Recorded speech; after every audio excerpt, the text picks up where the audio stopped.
Assalamualaikum warahmatullahi wabarakatuh. Ada beberapa pertanyaan yang masuk ke saya nih. Om, nah biasanya teman-teman kalau manggil saya Om, kalau mau jadi CTO itu syaratnya gimana sih? Gitu. Tapi jujur aja saya itu bingung jawabnya gimana karena tergantung state company-nya ya. Kalau company-nya untuk menjadi seorang CTO di company yang sudah setengah jadi dengan dibandingkan dengan CTO company yang relatif nol itu beda ceritanya.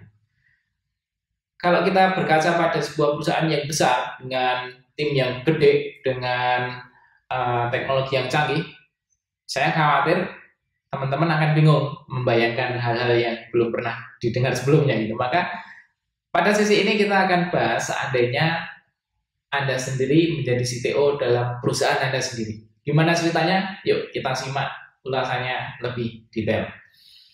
Pertama-tama seandainya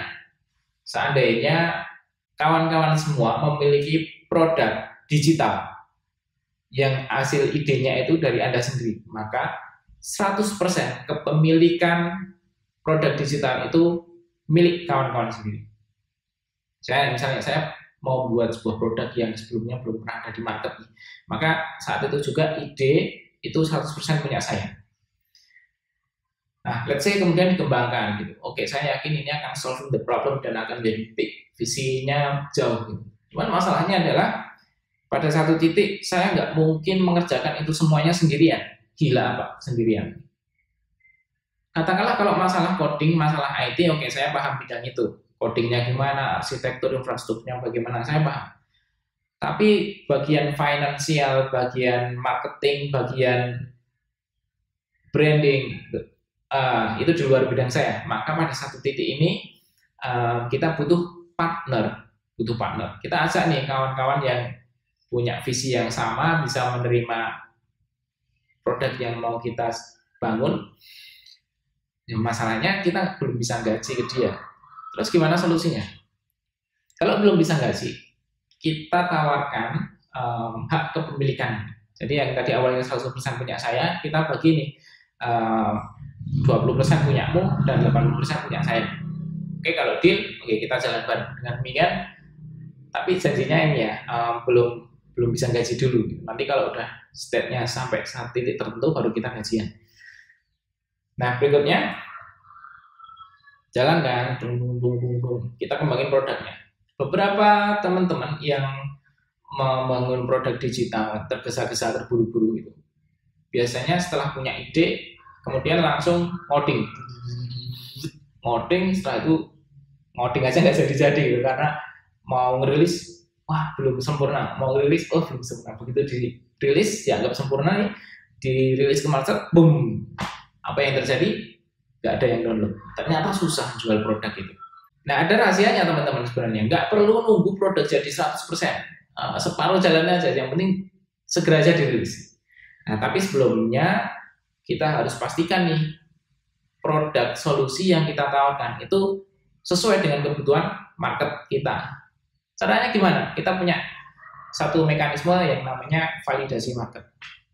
Nah itu biasanya dipelajari sama teman-teman startup nih. Kalau pengen tahu detailnya kapan-kapan kita bahas dalam satu segmen sendiri. Tapi intinya kita rilis sebuah survei yang intinya membuat kita jadi tahu kebutuhan apa sih yang sebenarnya dibutuhkan oleh calon pengguna kita. Singkat cerita, katakanlah produk kita bangun nih, kita bangun sendiri. Tadi kita nyari partner. Nah, satu hal yang kita butuhkan di sini adalah kemampuan menganalisa kebutuhan pasar. Berikutnya, kita bangun produk nih, yang namanya masih sendirian bos, ya kita sendiri yang membuat landing page-nya, pesen domainnya, nge-setup ini official email, dan official sosial media, kita sendiri yang setup. Maka disinilah teman-teman sangat dibutuhkan kemampuan technical skill, entah ngoding, entah pengalaman bikin aplikasi Android, entah apapun itu, yang penting technical skill itu benar-benar sangat dibutuhkan. Atau at least kalau emang belum bisa 100% technical skill, ada kecenderungan teman-teman itu senang belajar hal-hal yang teknis. Nah berikutnya, kalau sudah membangun produk, Pasti dong, setelah kita rilis, kita bangun, kita rilis, itu kita evaluasi. Benar nggak sih sesuai dengan kebutuhan marketnya?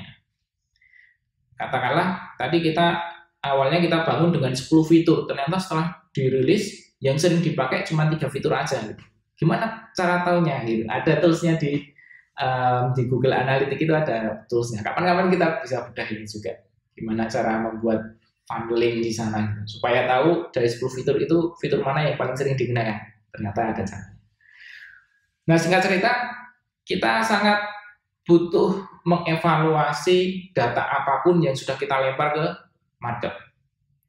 Wow, berarti CTO itu merangkap semuanya. Iya, merangkap semuanya juga.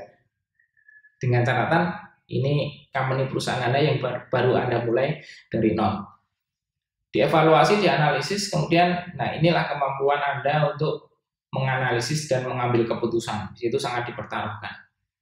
Kalau salah, analisisnya salah, decision-nya salah, ya nanti ke belakang jadi bubar. Berikutnya setelah kita menganalisis, kita ternyata kesimpulannya, oh oke, berarti kita butuhkan fitur baru ini atau kita kembangkan nanti ke arah gini-gini tambah fitur. Misalnya pembayaran dengan e-payment dan seterusnya. Sehingga pada satu titik Anda akan menyerah, udah mentok banget nih. Wah, ini udah lembur bermalam-malam, sampai lupa minum air putih, nggak makan, nggak ngapel, misalnya, nggak punya cewek, aduh. Nah, pada satu titik ini sudah jenuh kan, semua pekerjaan teknis kita kelola sendiri, sehingga mau nggak mau kita harus nge-hire people, nambah orang. Apa dulu yang harus ditambah nih? Apakah Android dulu, apakah backend, frontend? Balik lagi kebutuhannya apa? Kalau kebutuhannya bikin untuk membackup kita dalam mengurus official website, berarti butuh front-end developer. Atau backup kita dalam hal membangun produk Android-nya, berarti butuh mobile developer. Tergantung kebutuhannya. Nah, di state ini, kemampuan yang harus kita miliki adalah kemampuan bernegosiasi. Ya, sejak awal ya kita harus bernegosiasi, mulai dari nyari partner sampai ini nyari tim juga harus butuh negosiasi. Tapi kita juga harus bisa membaca ya kebutuhan apa yang memang benar-benar diprioritaskan. Nah, kalau sudah hire nih, katakanlah kita nge-hire 3 orang sampai 5 orang. Front end 2, mobile 2, back end 1. Berarti kan ini udah mulai ada tim. Tambah lagi misalnya QA, quality assurance, tambah timnya jadi besar nih. Katakanlah sekarang kita punya 15 orang dalam, tiba-tiba ini bisnisnya besar, saya yang tadinya sendiri tiba-tiba punya 15% yang dibagi jadi beberapa tim. Nah, disinilah kita sangat dituntut untuk belajar membangun kekompakan tim, termasuk membangun culture yang bagus. Culture yang bagus itu gimana? Culture yang bagus itu kalau saya yang mengambil quote dari Nadiem Makarim, yaitu waktu itu pada satu momen Mas Menteri itu pernah bercerita bahwa organisasi yang bagus itu adalah organisasi yang dia bisa melakukan improvement automatically. Nah, berarti di sini kalau kita mau mengacu pada standar itu, mau nggak mau kita harus bikin sebuah culture di mana culture itu membuat kita atau tim kita bisa improve automatically. Bukan berarti kerja sendiri-sendiri ya, enggak, tapi secara otonomus tim ini berkontribusi secara signifikan ke dalam produk. Gimana caranya? Oh, banyak metodenya, enggak mungkin cukup dalam satu sesi ini.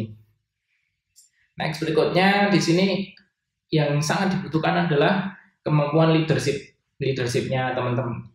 Bagaimana memimpin rapat, bagaimana mengambil keputusan, menghargai pendapatnya timnya, kemudian ya ini semua kemampuan leadership yang sangat dibutuhkan di fase ini. Nah, kalau sudah punya tim besar, mau nggak mau kita harus pintar-pintar bagi tugas. Jangan sampai 15 orang tadi yang satu kerjanya load-nya tinggi sekali, tapi di satu sisi beberapa orang load-nya rendah gitu. Padahal salary-nya relatif sama gitu kan, jadi nggak adil. Maka di sini kita harus bisa mengalokasikan beberapa pekerjaan secara merata sesuai dengan porsinya. Nah, di sini kalau kalau kita masih mampu handle sendiri, it's okay. Kita bikin task pakai Trello misalnya, kita bikin to-do list apa yang harus dikerjakan, timeline-nya, kemudian evaluasinya dan banyak yang dikerjakan.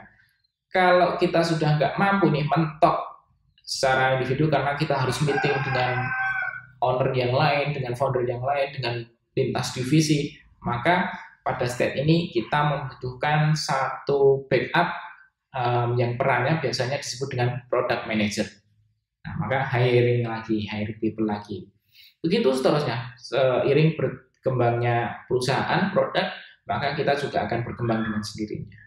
Dari semuanya itu, saya bisa mengkategorikan ada tiga kategori yang perlu kita kemampuan yang perlu kita miliki ya.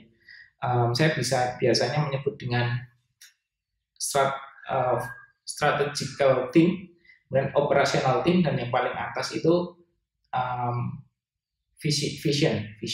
Hal-hal yang bersifat jangka panjang, kemudian hal-hal yang bersifat jangka pendek, dan hal-hal yang bersifat dengan daily operational. Tiga kategori ini harus dimiliki, kemampuan mengelola tiga kategori ini tadi harus dimiliki oleh seorang CTO. Demikian kemampuan yang idealnya dimiliki oleh seorang CTO. Barangkali nanti kalau ada hal-hal yang ingin didiskusikan atau ditanyakan, silahkan follow Instagram Bedah Teknologi, kemudian DM di sana. Kita akan bahas dalam sesi episode berikutnya. Terima kasih. Kalau ada salah mohon maaf. Wassalamualaikum warahmatullahi wabarakatuh.